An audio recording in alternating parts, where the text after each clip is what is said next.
Right to information is an act of the Parliament of India passed in 2005.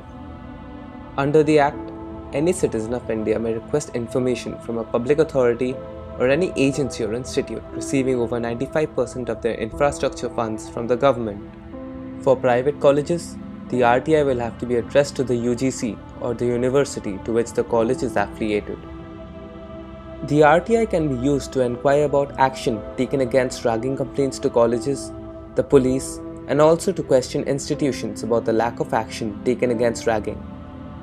Once an RTI is filed, the Public Information Officer, that is the PIO of the organization, must reply within 30 days, or else a fine of Rs 250 per day will be levied. However, it is to be noted that if the life and liberty of a person is involved, the PIO is expected to reply within 24 hours. The following things are required to file an RTI application. Number 1. A blank sheet of paper, or it can even be typed out on a computer. Number 2. An envelope. And number 3. Rs 10. It is free if one belongs to a BPL community. One only needs to attach a photocopy of the BPL card. The money can be submitted through cash, demand draft, postal order, or even money order. Options for registered post or speed post should also be explored. The application should be addressed to the Public Information Officer of the organization, followed by the full address. The reasons for the sender's queries may not be mentioned in the application. The sender's details should be mentioned as well. The queries made should always be specific and to the point.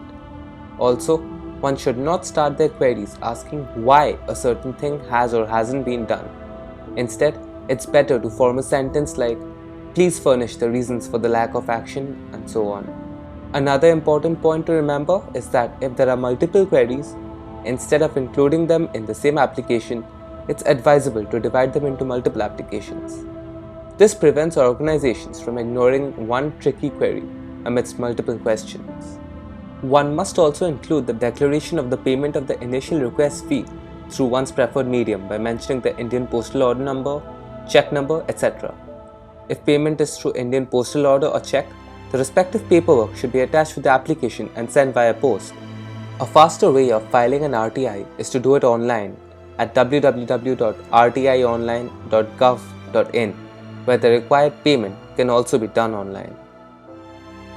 It is strongly advised to preserve a copy of the RTI application as well as the receipt of the registered post or speed post as proof later on if complications arise.